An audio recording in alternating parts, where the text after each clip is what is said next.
हरे Krishna everyone. हम श्रीमद् भागवतम के चौथे दिन की कथा जो कि मंदिर में हो रही है उसको समराइज करने जा रहे हैं। तो कल तक की कथा में हम लोगों ने क्या सुना? पहले दिन की कथा में हमने सुना कि भागवत के चार स्तंभ हैं। जैसे एक मेज होता है वो चार पैरों के ऊपर खड़ा होता है, एक कार होती है उसके चार पहिए होते हैं, उसी प्रकार भागवतम के चार स्तंभ हैं। पहला स्तंभ है महात्म्य, दूसरा है प्रयोजन, तीसरा वक्ता और श्रोता के गुण, और चौथा था भागवतम का विषय वस्तु, कंटेंट क्या है भागवतम का। फिर हम लोगों ने भागवतम में जो बलि महाराज का प्रसंग है वो जो मंदिर में प्रभु जी सुना रहे हैं, क्योंकि भागवतम की कथा को अगर कोई व्यक्ति बोले कि वो पूरी 7 दिनों में सारी भागवतम के 18,000 श्लोकों को कंप्लीट कर देगा, वो पॉसिबल नहीं है। तो इस्कॉन में भागवतम सत्र होते हैं, तो बलि महाराज जी की कथा को प्रभु जी सुनाने वाले हैं। तो अभी तक हमने ये सुना प्रभु जी से कि राक्षसों और देवताओं का युद्ध हुआ, जिसमें बलि महाराज की मृत्यु हो गई। शुक्राचार्य जो उनके गुरु थे उन्होंने उनको जीवित कर दिया, उनसे यज्ञ करवाया। गुरु की और वैष्णवों की कृपा से वो पुनः शक्तिशाली हो गए, स्वर्ग पर अधिकार कर लिया और देवता बेघर हो गए, इधर उधर जाके छुप गए। तो देवताओं की माता अदिति ने उनके पिता कश्यप मुनि से प्रार्थना करी कि मेरे को कोई ऐसा उपाय बता जिससे कि मेरे बच्चों को पुनः स्वर्ग का राज्य मिल जाए। तो कश्यप मुनि ने उनको पयोव्रत बताया, 12 दिन का व्रत, जिसका अनुष्ठान कश्यप मुनि और अदिति ने किया, माता अदिति ने। और 13वें दिन भगवान के चतुर्भुज रूप में दर्शन हुए, जिसमें भगवान ने कहा कि अभी सही समय नहीं है बलि महाराज से राज्य वापस लेने का। भी उनके ऊपर वैष्णवों की, ब्राह्मणों की कृपा है, वो उसमें हस्तक्षेप नहीं कर सकते, लेकिन सही समय आने पर भगवान प्रकट होंगे और अदिति माता की जो इच्छा थी कि मेरे पुत्रों को, देवताओं को स्वर्ग का राज्य मिले, वो मिलेगा। तो फिर भगवान श्रावण मास की द्वादशी को अभिजीत मुहूर्त में दोपहर के समय कश्यप मुनि और अदिति के यहाँ प्रकट हुए, पहले चतुर्भुज रूप में और फिर वामन देव का रूप उन्होंने धारण किया। फिर पिताजी ने उनका जात संस्कार करवाया, जिसमें अलग अलग देवी देवताओं ने उनको अलग अलग उपहार दिए। जैसे हम लोगों ने सुना था ना कि सप्त ऋषियों ने कुशा दी, ब्रह्मा जी ने कमंडल दिया, यक्षराज कुबेर ने भिक्षा का पात्र दिया, उनके पिता ने उनको मेखला दी, और सूर्य देव ने गायत्री मंत्र दिया। तो ऐसे ऐसे उपहार मिले। उसके बाद वामन भगवान क्या हुआ, जहां बलि महाराज का यज्ञ चल रहा था, वामन भगवान कच्छ के समीप प्रकट हुए थे, गुजरात में जो जगह है, और नर्मदा नदी के तट पर, नर्मदा नदी के उत्तरी भाग में यज्ञ चल रहा था। वहां पे वामन भगवान गए और बलि महाराज के यज्ञ में जब आए तो सब लोगों ने सोचा कि शायद सूर्य देव आए हैं या अग्नि देव आए हैं, क्योंकि वामन देव का सौंदर्य बड़ा अद्भुत था। फिर बलि महाराज ने उनको आ, सबने उनको प्रणाम किया, बलि महाराज ने उनको आसन दिया, उनके चरण धोए, चरणामृत लिया। फिर उनसे पूछा कि आपकी, यहाँ पे आप आए हैं इस यज्ञ में, इस समय कृतार्थ हुआ, आपकी क्या इच्छा है, आप कोई इच्छा लेके आए हैं? तो यहां से फिर कल की कथा आरंभ हुई। तो कल की कथा में प्रभु जी ने, हिज ग्रेस देव की नंदन जी ने बताया कि कोई अगर किसी को कुछ देता है उसका कोई ना कोई कारण होता है। देखा जाए तो कई बार लोग अपने पत्नी को भी नहीं देते, अपने बच्चों को भी नहीं देते, लेकिन कुछ लोग ऐसे होते हैं जो, जिनसे जान पहचान नहीं होती, उसको भी कुछ ना कुछ दे देते हैं, धन या कोई और वस्तु। ऐसा क्यों होता है? ये होता है फीलिंग के कारण। किसी व्यक्ति की अगर फीलिंग है तो वो किसी को देगा किसी के प्रति, अगर नहीं है तो वो नहीं देगा। दान देने की फीलिंग है तो देगा, नहीं तो नहीं देगा।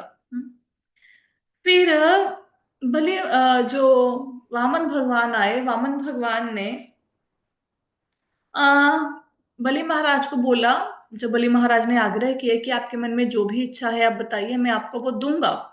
तो वामन भगवान ने कहा कि आपने जो कहा है वो बिल्कुल सत्य होगा, अगर मैं कुछ मांगूंगा तो आप पक्का दोगे। इसके क्या कारण है? उसके कारण ये है कि एक तो आपके जो गुरु हैं वो भृगुवंशी हैं, आप महान गुरु के शिष्य हैं। दूसरा, प्रहलाद महाराज आपके दादा हैं, प्रहलाद महाराज अत्यंत शांत हैं। तो और तीसरा ये है कि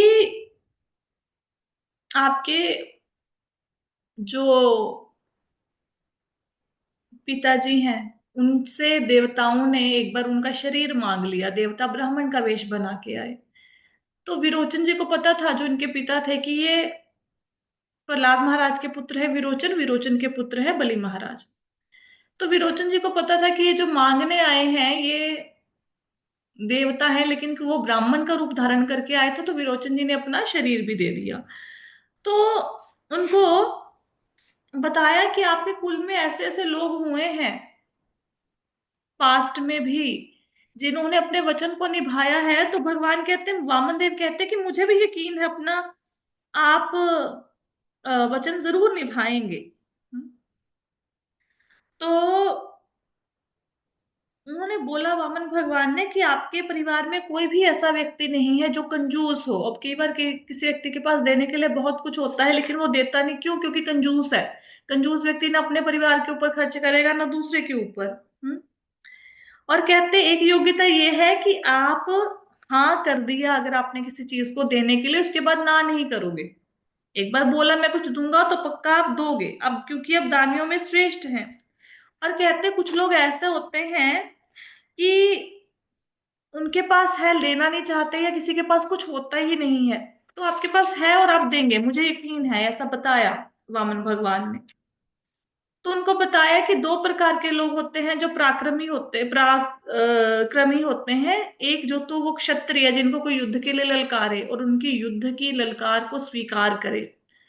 दूसरा जो ब्राह्मण अगर किसी से कुछ मांगे तो उसको मना ना करे। ये दो प्रकार के लोग होते हैं जो कि पराक्रमी होते हैं। और फिर इनके पूर्वजों का गुणगान किया।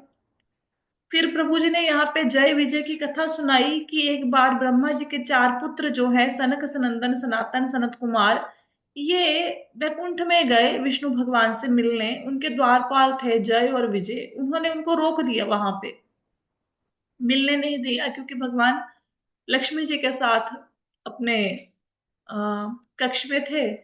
तो जो चार कुमार थे उन्होंने श्राप दे दिया जय विजय को कि तुम भगवान के द्वारपाल हो, तुम्हारा काम है कि जो भी व्यक्ति आए उसको भगवान तक लेके जाओ, लेकिन तुम भगवान के पास जाने से रोक रहे हो, तो हम तुम्हें श्राप देते हैं कि तुम धरती पर चले जाओ। तो जब ऐसे शोर हो रहा तो भगवान आए। भगवान ने जय विजय की गलती के लिए चारों कुमारों से क्षमा मांगी। उन्होंने उनको दर्शन दिए, चार कुमार दर्शन करके चले गए। फिर जय विजय को पूछा कि क्या हुआ, तो जय विजय ने सारा वृतांत बताया। तो भगवान ने कहा कि देखो, श्राप तो ब्राह्मणों ने दिया है, श्राप तो भी जो सनत कुमारों ने दिया है, ब्रह्मा जी के पुत्र हैं, उनको झुठला नहीं सकते, लेकिन उनको ऑप्शन दे दी कि या तो 7 जन्म तक धरती पर मेरे भक्त बन के रहो, या 3 जन्म तक मेरे शत्रु बन के रहो, मेरी भी स्मृति हो जाए, तुम्हें याद ना रहे ये सारा पिछला कुछ भी। तो दोनों में से जो ऑप्शन अच्छी लगे वो चुन लो। तो जय विजय ने कहा कि हम 7 जन्म तक आपसे दूर हैं, इससे अच्छा ये है 3 जन्म तक हम आपके आपके भी स्मृति में रहे। तो उन्होंने दूसरी ऑप्शन को ऑप्ट किया। इससे पहले भगवान की इच्छा हो रही थी कि मैं किसी से कुश्ती लड़ूं, जैसे भगवान की इच्छा होती है ऐसे ही, है ना। तो भगवान से कौन युद्ध कर सकता है? कोई नहीं कर सकता। अगर भगवान की युद्ध करने की इच्छा है तो उनको युद्ध में कौन संतुष्ट कर सकता है? कोई नहीं कर सकता। तो भक्त भगवान की हर इच्छा को पूरा करने की कोशिश करते हैं। इसलिए जो जय विजय हैं, उन्होंने 3 जन्म लेके, पहले जन्म में वो बने हिरण्यकश्यप और हिरण्याक्ष, दूसरे में रावण और कुंभकर्ण, तीसरे में शिशुपाल और दंतवक्र। तीनों में भगवान से युद्ध करके उनकी जो युद्ध करने की इच्छा थी कुश्ती करने की, उसको पूरा किया। तो ये सब कुछ कौन बता रहे हैं? वामन भगवान बता रहे हैं बलि महाराज को, उनके पूर्वजों का मतलब उनकी महिमा गा रहे हैं। किसी को कुछ मांगने जाओ तो उसकी महिमा गान करना होता है।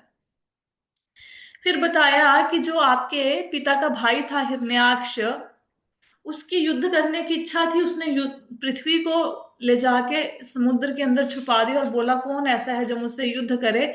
और उसने विष्णु भगवान से युद्ध किया। इतना भयंकर युद्ध हुआ कि विष्णु भगवान जहां जहां जाते थे उनको हिरण्यकश्यप हिरण्याक्ष ही दिखाई देता था हर जगह पे। और फिर विष्णु भगवान ने देखा कि जहां भी मैं जाता हूँ वहीं पे ही आ जाता है। तो भगवान सूक्ष्म रूप के में उसके हृदय के अंदर विराजमान हो गए हिरण्याक्ष के। तो वह ढूंढता रहा, बाहर कहीं मिले नहीं भगवान। तो उसने सोचा भगवान विष्णु की मृत्यु होगी होगी, वो यमराज के पास चले गए होंगे, लेकिन ऐसा नहीं था, भगवान उसके हृदय में बैठे थे। तो ऐसे महिमा का गान किया उनके पूर्वजों की, बलि महाराज के, ताकि वो प्रसन्न हो। तो बलि महाराज ने उनसे बड़ा प्रसन्न हुए महिमा सुन के, अपनी महिमा अपने पूर्वजों की। तो उनसे बोला कि आप कुछ मांगिए मेरे से।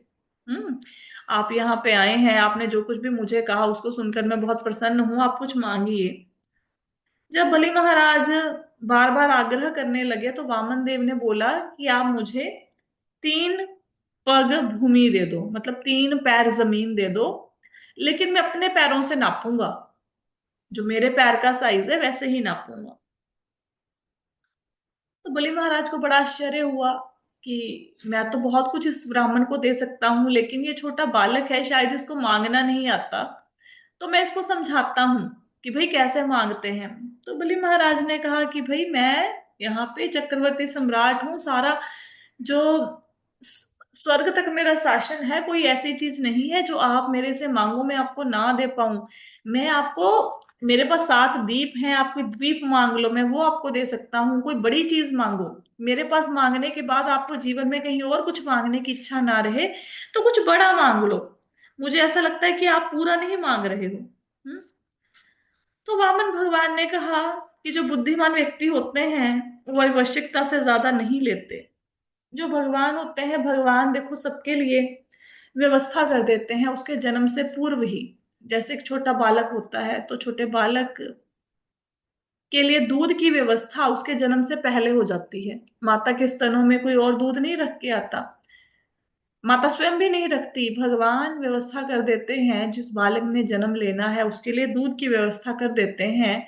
तो जो भगवान शिशु के जन्म से पहले उसके भोजन की व्यवस्था कर सकते हैं, तो क्या बाद में हमारी रक्षा नहीं करेंगे? हम्म? तो वामन भगवान ने कहा कि नहीं, मैं जितने ऐसे असंतोष की तो कोई सीमा ही नहीं है, लेकिन मांगने वाले व्यक्ति को संतोष ही होना चाहिए, तो इसलिए मैं इतना ही मांगूंगा। यहाँ पे प्रभु जी ने छोटी सी एक स्टोरी भी सुनाई थी, थोड़ी हास्यपद कथा है, मैं आपको सुनाती हूँ। कि 84 लाख प्रभु जी ने बताया योनियां हैं, उसमें से 9 लाख योनियां जल में रहने वाले प्राणियों की हैं। पेड़ पौधों की 20 लाख योनियां हैं, कीड़े मकोड़ों की 11 लाख योनियां हैं, पशुओं की 30 लाख हैं, पक्षियों की 20 लाख हैं, और मनुष्यों की 4 लाख हैं। बाकी ये जो 84 लाख योनियां हैं, इनमें से जो 80 लाख योनियां हैं वो सबकी सब संतोषी हैं। लेकिन मनुष्य असंतुष्ट है, वो कभी खुश नहीं रह सकता, कभी सेटिस्फाई नहीं हो सकता। जैसे सड़क पर एक चावल की बोरी रख दो, चिड़िया आएगी चोंच में थोड़ा सा खा लेगी, लेकिन इंसान को चावल की बोरी दिखेगी, वो सारी की सारी बोरी उठा के घर में ले आएगा। तो इंसान के लालच की कोई सीमा नहीं है। एक बार किसी महात्मा ने कथा सुनाई थी, जो प्रभु जी ने हमारे साथ शेयर करी, कि जब सृष्टि की रचना हुई तो ब्रह्मा जी ने सबको 40-40 साल की उम्र दे दी। चींटी है, कोई गधा है, कुत्ता है, गाय है, सबको 40-40 साल की। अब मनुष्य असंतुष्ट है, तो मनुष्य ने बोला कि नहीं, मेरा 40 साल की आयु से क्या होगा, मुझे थोड़ी और चाहिए। तो ब्रह्मा जी ने बोला कि ऐसा है कि सबको आयु बांट दी है, अब कुछ कोई आएगा अपनी आयु देने, तो उसकी आयु में से तुम्हें हिस्सा मिल सकता है। तो कुछ समय के बाद ब्रह्मा जी के पास एक गधा आया। वो कहता कि मैं बाहर ढोड़ो के थक गया हूं, मेरी कोई जिंदगी नहीं है, सारा दिन बाहर डो, शाम को सूखी घास खाने को मिलती है, आप मेरी थोड़ी उम्र कम कर दो। तो कहते मेरी उम्र 20 साल ले लो आप। इंसान को बुलाया कि भाई उम्र देने वाला आ गया, लेकिन उम्र गधे की है। तो इंसान कहता कोई बात नहीं, दे दो, गधे की उम्र दे दो। फिर आया, फिर एक कुत्ता आया, उसने बोला कि मैं दर दर रोटी के लिए भागता फिरता हूँ, आप ऐसा करो मेरी थोड़ी उम्र कम कर दो, कि मेरी उम्र के 20 साल दे दो किसी को। फिर इंसान को बुलाया और इंसान को बोला कि आयु है 20 साल की, लेकिन कुत्ते की है। इंसान कहता कोई बात नहीं, दे दो, कुत्ते की आयु भी चलेगी। फिर 20 साल बाद एक, सॉरी, फिर आया एक उल्लू। उल्लू कहता मेरी उम्र भी कम कर दो। तो उल्लू की भी 20 साल उम्र कम कर दी, और वो इंसान को पूछा लोगे? इंसान कहता ठीक है, मैं ले लूंगा। तो इंसान ने 100 साल अपनी उम्र कर ली, 20 साल गधे की ले ली, 20 साल कुत्ते की ले ली, 20 साल उल्लू की ले ली। तो अब इंसान का जीवन ऐसे ही है। अब इंसान जो अच्छे से जीवन जिएगा वो वही है जो उसका अपना है, अपनी उम्र है 40 साल की। उसके बाद क्या होता है, उसके बाद गधे की तरह काम करना पड़ता है। उसके बाद काम हो नहीं रहा, घर पे बैठ के टोका टाकी, ये ऐसा क्यों है, वो वैसा क्यों है, वो उम्र शुरू हो जाती है। उसके बाद उल्लू के जैसे बैठ जाओ, सारा दिन यही कर सकते हो, है ना, देखते रहो क्या हो रहा है। तो ये ऐसे वैसे हंसाने वाली कथा थी, एक्चुअल में सत्य घटना नहीं है, बस ऐसे किसी ने सुनाया। तो देखा जाए तो थोड़ा डीप मीनिंग है कि हम अपनी जिंदगी कैसे कुत्ते गधे के जैसे बिता रहे हैं। सही जिंदगी में हम एक्चुअली जीवन का ऐसा हिस्सा भगवान को देते हैं, जैसे कोई फल है, फल का गला सड़ा हिस्सा हम भगवान को देते हैं। पहले तो बचपन में खेलते कूदते रहे, जवानी में कमाइयों में पड़ गए, शादियां करवा ली, फिर बच्चों को पढ़ाना है, करियर बनाना है, उस सारे में सारा जीवन निकल गया। फिर जो गला सड़ा हिस्सा होता है सेब का या किसी मैंगो का, तो वो गला सड़ा हिस्सा है बुढ़ापा, फिर बुढ़ापे में जाके भगवान की तरफ बढ़े, है ना। तो ये सोचना चाहिए। तो बलि महाराज ने कहा वामन भगवान को कि आपने मेरी आराधना की है, मधुर वचनों से की है, और आपने जो भी बोला वो सत्य है, तो इसलिए आप कुछ मांगो मेरे से, मैं आपको अधिक देना चाहता हूँ। 3 पैर भूमि से आपका क्या होगा। यहाँ पे एक कथा सुनाई थी प्रभु जी ने, एक और वो कथा थी महाभारत से। इसमें क्या सुनाया कि महाभारत के युद्ध में 12वें दिन कर्ण सेनापति बने। तो 3 लोग जानते थे कि कर्ण जो है वो कुंती महारानी के पुत्र हैं, एक भीष्म पितामह, एक कृष्ण और एक कुंती महारानी। तो कृष्ण ने कर्ण को, भगवान कृष्ण ने कौन्ते कह के पुकारा और बोला कि अपनी माता से मिलो, कुंती से, वो तुम्हारी माता है। कुंती महारानी मिली और बड़े प्रेम से मिली और कहा कि भाई तुम मेरे पुत्र हो। तो कर्ण ने कहा कि ये बात आप कभी किसी और को मत बताना, क्योंकि अगर ये बात पांडवों को पता लग गई कि मैं आपका बड़ा पुत्र हूं, तो युधिष्ठिर ने क्या करना है, वो धर्म का पालन करता है, उसने राज्य उठा के मुझे दे देना है। और क्योंकि मेरी दुर्योधन के साथ दोस्ती है, मैं उसकी दोस्ती निभाने के लिए सारा राज्य उसको दे दूंगा, तो सारा राज्य धर्म के पास चला जाएगा। तो कहते हैं ये बात किसी को मत बताना। तो कुंती महारानी ने कहा कि मैं चाहती हूँ कि मेरे 5 पुत्र जीवित रहें। तो कर्ण ने बोला कि आपके 5 पुत्र हमेशा जीवित रहेंगे, चाहे मैं मरूं या पांडवों में से कोई एक मरे, लेकिन 5 पुत्र आपके हमेशा रहेंगे। फिर महाभारत का युद्ध शुरू हुआ। तो 12वें दिन अर्जुन ने अर्जुन युद्ध करते करते दूर चले गए। तो कर्ण का युद्ध हुआ युधिष्ठिर जी के साथ। युधिष्ठिर के साथ युद्ध हुआ तो कर्ण बहुत बड़े योद्धा थे। महाभारत का युद्ध 3 ही लोग जीत सकते थे, भीष्म पितामह, कर्ण और अर्जुन। तो कर्ण ने युधिष्ठिर महाराज को बहुत बुरी तरह से घायल कर दिया, लेकिन मारा नहीं, क्योंकि कुंती महारानी को वचन दिया हुआ था कि 5 पांडव, मतलब मैं जीवित रहूं या उनमें से 5 पुत्र आपके हमेशा जीवित रहेंगे। तो युधिष्ठिर महाराज को ले जाया गया खेमे में मरहम पट्टी करने के लिए। अर्जुन को पता लगा तो अर्जुन सीधा युद्ध का मैदान छोड़ के आए युधिष्ठिर महाराज को देखने। तो युधिष्ठिर महाराज को पता लगा कि जब अर्जुन के रथ की आहट सुनी तो उनको लगा कि कर्ण को मारकर अर्जुन आया है। तो अर्जुन को पूछा कि तुम कर्ण के मार को मार के आए हो। तो अर्जुन ने बताया नहीं, मैं तो आपको देखने के लिए आया हूँ। तो युधिष्ठिर महाराज ने बड़ा धिक्कारा कि आपके तुम्हारे गांडीव को धिक्कार है, फेंक दो ये गांडीव, कर्ण को मारे बिना कैसे आ गए। तो अर्जुन ने प्रतिज्ञा ली हुई थी कि जो भी मेरे गांडीव का अपमान करेगा उसको मैं जीवित नहीं छोड़ूंगा। तो उसने अपनी, अर्जुन ने तलवार निकाल ली युधिष्ठिर महाराज को मारने के लिए कि भाई मैंने तो प्रण लिया हुआ है, कोई गांडीव का अपमान करेगा उसको मैं जीवित नहीं छोड़ूंगा। तो भगवान कृष्ण खड़े थे, उन्होंने बोला कि देखो, अगर तुमने मारना ही है तो मारने के लिए जरूरी थोड़ी ना कि जान ही ले लो। अगर तुम किसी की बहुत ज्यादा प्रशंसा करते हो, किसी का बहुत ज्यादा सम्मान करते हो, तो उसका अपमान कर दो, निंदा कर दो, इससे भी ये भी मृत्यु के समान ही है। जिसका सम्मान करो उसका अपमान कर दो, ये भी उनके लिए मरने के समान ही है। तो अर्जुन ने वहां पे युधिष्ठिर महाराज को बुरा भला कहना शुरू किया कि तुम जुआरी हो, तुम्हारे कारण द्रौपदी दांव पे लगी, हम सब लोग दांव पे लग गए, हम बंधन भटकते फिरते रहे, ऐसे करके बहुत बुरा भला बोला। उसके बाद फिर अर्जुन ने तलवार निकाल ली। तो कृष्ण भगवान कहते कि अब क्या हुआ, अब क्यों तलवार निकाल ली है, तुम्हारा प्रण तो पूरा हो गया। तो कहते कि मेरे बड़े भाई हैं, मैंने इनको इतना गलत बोला, अब इसके बाद मैं जीवित नहीं रहना चाहता, मैं अपने प्राणों को त्याग देना चाहता हूँ, इसलिए मैंने तलवार निकाली है, खुद को मारूंगा इससे। तो भगवान कहते हैं इसमें क्या बड़ी बात है।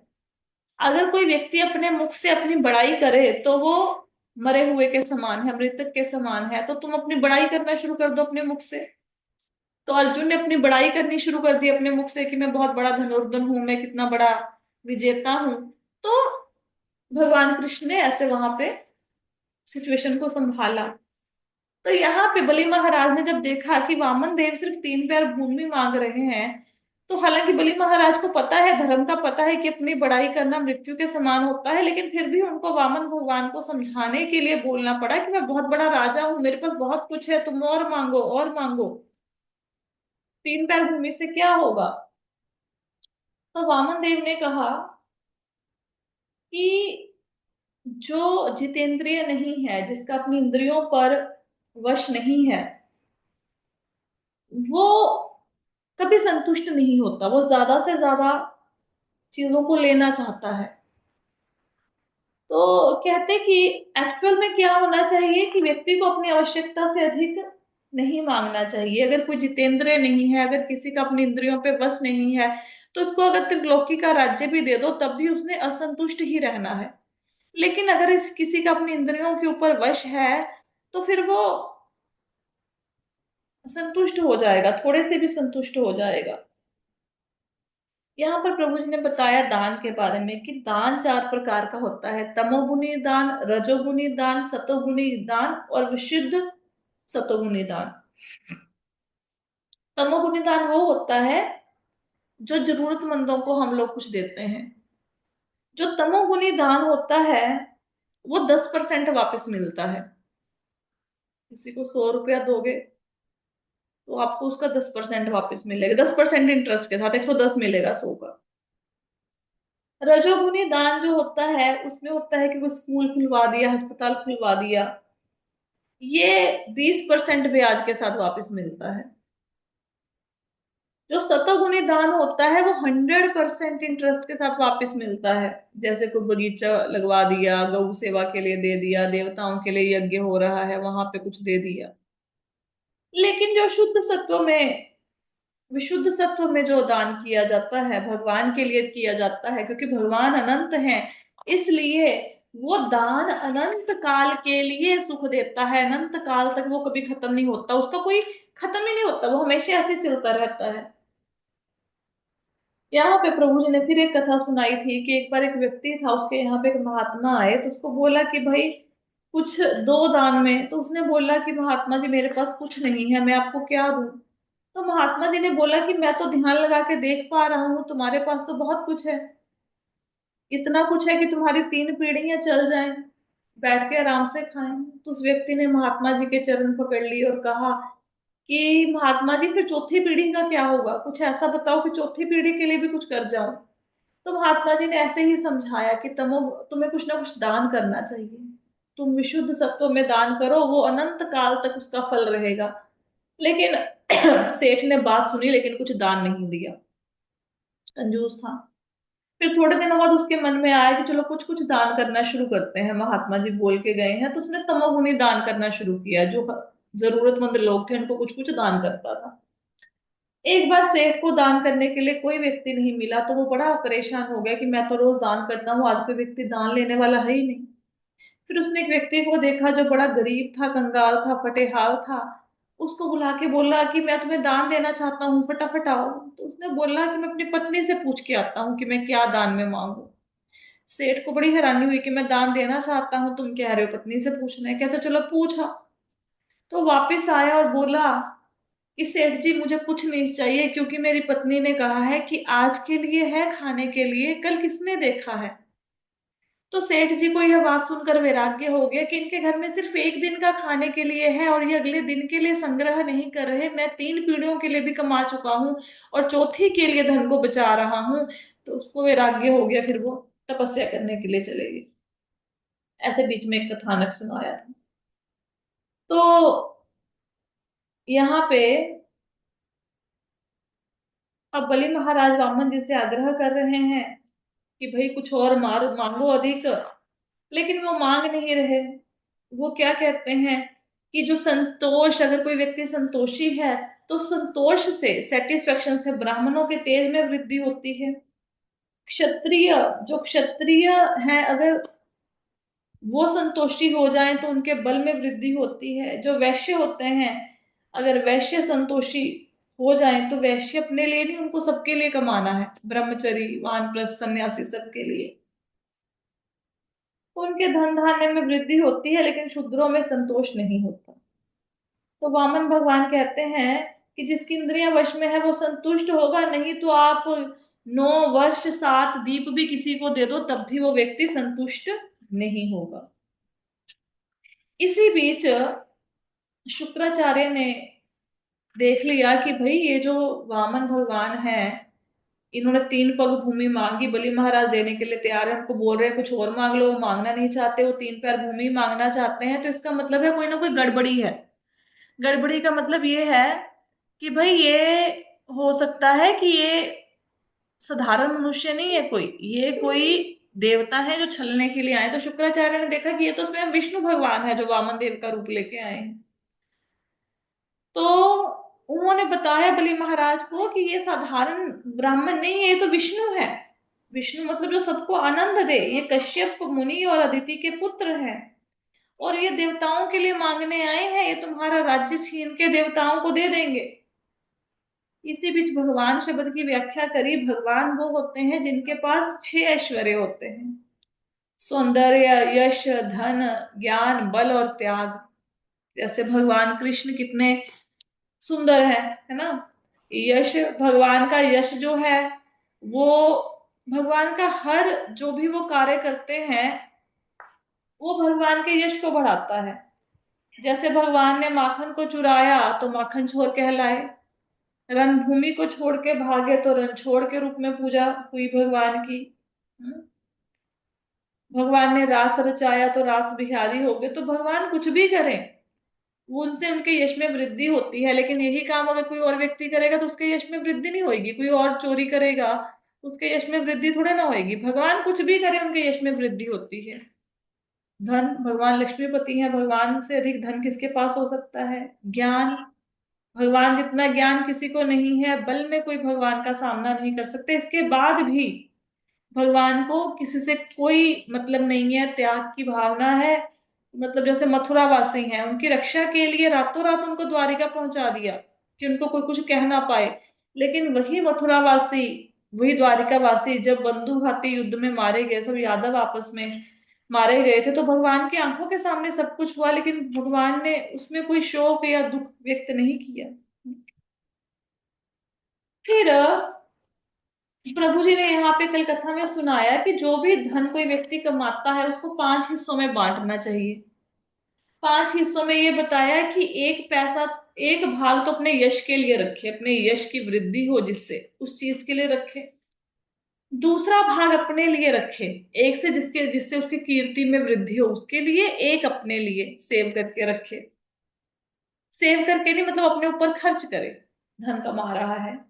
1 भाग वो दान के लिए प्रयोग करे, 1 भाग अपने बिजनेस को बढ़ाने के लिए प्रयोग करे, और 1 भाग भविष्य के लिए रखे, फ्यूचर के लिए सेव करके रखे। तो यहाँ पे प्रभु जी ने एक छोटी सी कथा सुनाई थी कि एक व्यक्ति ने बहुत बीमार हो गया, एक बूढ़ा व्यक्ति था, उसको लगा मैं मरने वाला हूँ, उसने सब कुछ अपने बेटों को दे दिया। तो लास्ट में उसने, वो बच गया किसी तरीके से। जब बेटों से उसने धन मांगा तो बेटों ने देने से मना कर दिया उसका धन उसे वापिस। अपने मित्र के पास गया, उसे अपनी व्यथा सुनाई कि मैंने सारा धन बेटों को दे दिया, वो मुझे वापस नहीं दे रहे। तो मित्र ने क्या कहा कि ऐसा करो, एक संदूक में पत्थर भर के लॉक लगा के घर में रख लो, बच्चों को बता दो कि भाई ये मेरे मित्र ने के पास रखा हुआ था, मैं उनसे लेके आया हूं, अब इसको लेके मैं हरिद्वार जाऊंगा, वहां पे जीवन यापन करूंगा। उसने घर आके ऐसा ही किया, एक संदूक ले, उसमें पत्थर भरे, लॉक लगा दिया। बच्चों ने पूछा इसमें क्या है, तो उसने बोला मैं अपने मित्र से धन लेके आया हूँ, मैंने उसको दिया हुआ था, अब इसको लेके हरिद्वार जाऊंगा। तो सारे बेटे कहते नहीं नहीं, आप कहीं मत जाइए, यहीं पे आपकी सेवा होएगी। तो उनकी सेवा करनी शुरू कर दी। फिर अंत में जब उसकी मृत्यु के बाद खोल के देखा तो बक्से में पत्थर थे। तो कहने का मतलब है हमेशा अपने भविष्य के लिए कुछ ना कुछ सेव करके रखें। सब कुछ अगर दे दोगे अपने बेटी बेटों को तो फिर सेवा नहीं होगी। अगर बेटा अच्छा है तो उनके लिए धन क्यों छोड़ के जाए, क्योंकि खुद ही कमा लेगा। है बुरा है तो भी धन क्यों छोड़ के जाए, बुरा है तो धन को गवा देगा। फिर शुक्राचार्य ने बोला कि तुम्हें पता नहीं ये विष्णु है, तुम्हें लगता है कि अगर तुम इस वचन पूरा नहीं करोगे तुम झूठे बन जाओगे, झूठा व्यक्ति नरक में गिरता है। तो मैं तुम्हें बताता हूँ 5 जगह ऐसी हैं जहां पे झूठ बोलो तो वो झूठ काउंट नहीं होता। पहला, स्त्री सुख के लिए। स्त्री सुख का अर्थ होता है कि ऐसे पति पत्नी आपस में कोई एक दूसरे को झूठ बोल दे, पति बोले मैं तुम्हें कहीं घुमाने ले जाऊंगा, बाद में ना लेके जाए, तो उसका कोई झूठ का पाप नहीं लगता। दूसरा, विवाह से पहले बोला गया झूठ। जैसे पहले शादी, कहते हैं ना विवाह के लिए आटे में नमक के बराबर का झूठ चलता है। जैसे बच्चा कोई बहुत अच्छा नहीं कमाता, बोलो नहीं इसकी तो बहुत अच्छी इनकम है, ये तो बहुत पढ़ा लिखा है, ऐसे बोल के शादी कर दो, बाद में निभानी तो पड़ेगी। तो विवाह से पहले बोला गया झूठ भी झूठ में काउंट नहीं होता। बिजनेस में बोला गया झूठ, किसी को सही से बताओगे मेरे को ये चीज 500 की पड़ी है तो वो आपको 700 क्यों देगा, तो झूठ बोलना पड़ेगा ना कि भाई तुमसे प्रॉफिट नहीं ले रहा, सेम रेट पे दे रहा हूं। चौथा, किसी के प्राण संकट में हो तो झूठ बोलना पड़े तो वो झूठ काउंट नहीं होता।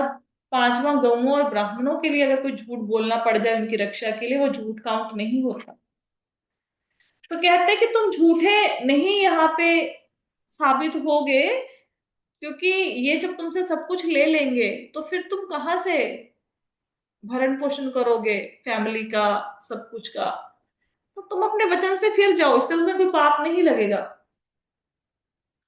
तो बलि महाराज कहते कि नहीं, झूठ के समान कोई पाप नहीं है। मेरे दादाजी मेरे बारे में क्या सोचेंगे कि इसने ब्राह्मण को वचन दे के पूरा नहीं किया।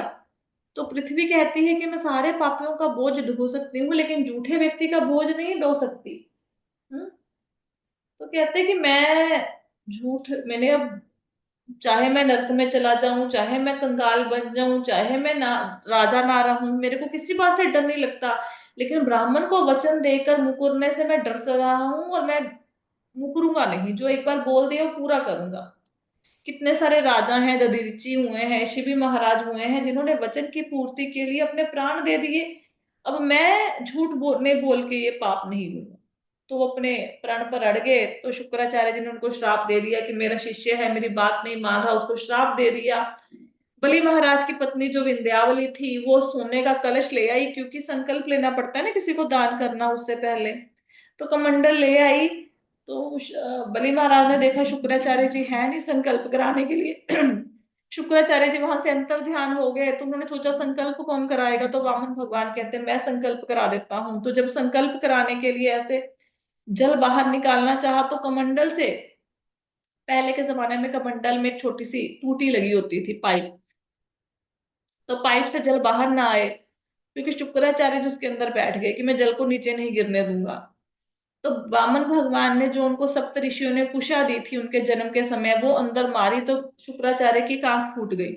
भगवान चाहते दोनों आंखें भी फोड़ सकते थे, लेकिन भगवान दया दिखाते हैं, दोनों आंखें नहीं फोड़ी, एक आंख फोड़ी। और उसके बाद संकल्प करा लिया। और जैसे ही बलि महाराज ने संकल्प किया, भगवान ने अपने पैर को बढ़ाना शुरू कर दिया।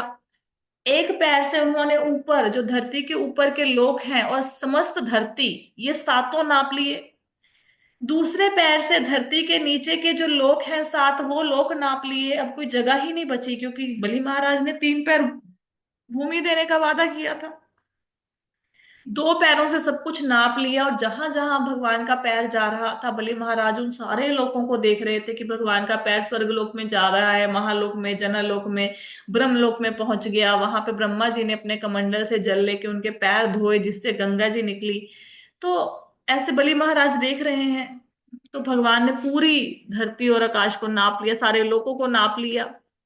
अब तीसरा पैर रखने की जगह कहीं पे नहीं बची। अब तीसरा पैर भगवान कैसे कहाँ रखेंगे और बलि महाराज अपना वचन कैसे पूरा करेंगे, वो आज की कथा में सुनाया जाएगा, जो हम कल फिर मैं जो भी सुन के आऊंगी आके आपको वैसे ही सुना दूंगी। इसमें मेरा कोई व्यक्तिगत वो नहीं है कि मैंने अपनी अपनी तरफ से कुछ बोला है। जैसा प्रभु जी ने बताया मैंने एग्जैक्टली आपको वैसा ही सुना दिया, क्योंकि आपकी इच्छा थी कि जो सुना है कथा में मैं आपको सुनाऊं, तो उसको ब्रीफ में करके सुना दिया। आइडली कथा 3 घंटे की होती है, तो हमने 40 मिनट में जितना संक्षेप में पूरा कर सकते थे उतना पूरा किया। ठीक है, क्लियर हुआ सबको कथा? जी माता जी। जी माता जी। ठीक है, कोई प्रश्न है किसी का? हाँ जी माता जी। हरे कृष्णा माता जी। हरे कृष्णा। म- माता जी, ये जो दान को तमोगुणी दान क्यों कहा गया है? मतलब जब जरूरतमंद के लिए देते हैं तो। देखो, दान जो आप किसी को देते हो वो ना आपको वापस मिलता है। ठीक है, अगर आप किसी को कुछ दोगे तो वो आपको वापस आके मिलेगा, अगर किसी को दुख दोगे तो दुख भी वापस होके मिलता है। ठीक है, तो दान लेकिन पता होना चाहिए दान कब कहाँ किसे करना है। अगर कोई निर्धनों को दान करता, निर्धनों को मतलब जरूरतमंदों को दान करता है, वो तमोगुनी दान में आता है, उसका आपको रिटर्न मिलता है लेकिन पूरा नहीं मिलता। उसमें आपने लोगों के लिए दान किया, ना देवताओं के लिए कुछ हुआ, ना समाज की भलाई के लिए हुआ, आप किसी इंडिविजुअल व्यक्ति को डोनेट कर रहे हो कुछ, तो वो तमोगुनी दान में आता है। जब पूरे समाज के लिए कुछ करते हो तो वो रजोगुनी में आता है, जैसे अस्पताल खुलवा दिया, अनाथ आश्रम बनवा दिया, हॉस्पिटल खुलवा दिया। जब ऐसा काम करते हो जिससे जैसे गऊ की सेवा करना और यज्ञों, देवताओं की प्रसन्नता के लिए कोई यज्ञ करना, वो सतोगुनी दान में आता है। उसमें एक पर्टिकुलर बंदे का, एक समाज का भला नहीं हो रहा है ना। देवताओं की प्रसन्नता के लिए कुछ कर रहे हो, विशुद्ध सत्व में जो भगवान विष्णु की प्रसन्नता के लिए आप करते हैं, वो है विशुद्ध सत्व वाला। आप जी गीता माता में जी। इसको आप गीता में ना सुनोगे, गीता में आगे जाके आएगा दान कितने प्रकार का होता है, खाना कितने प्रकार का होता है, सतो रजो तमोगुनी खाना होता है, ये सब कुछ आएगा भगवत गीता। और कोई प्रश्न है? 1 मिनट ही बचा है अभी सेशन एंड होने में। और कोई क्वेश्चन है? नहीं है? ठीक है जी, तो आज की कथा को यहीं पे विश्राम देते हैं। हरे कृष्णा।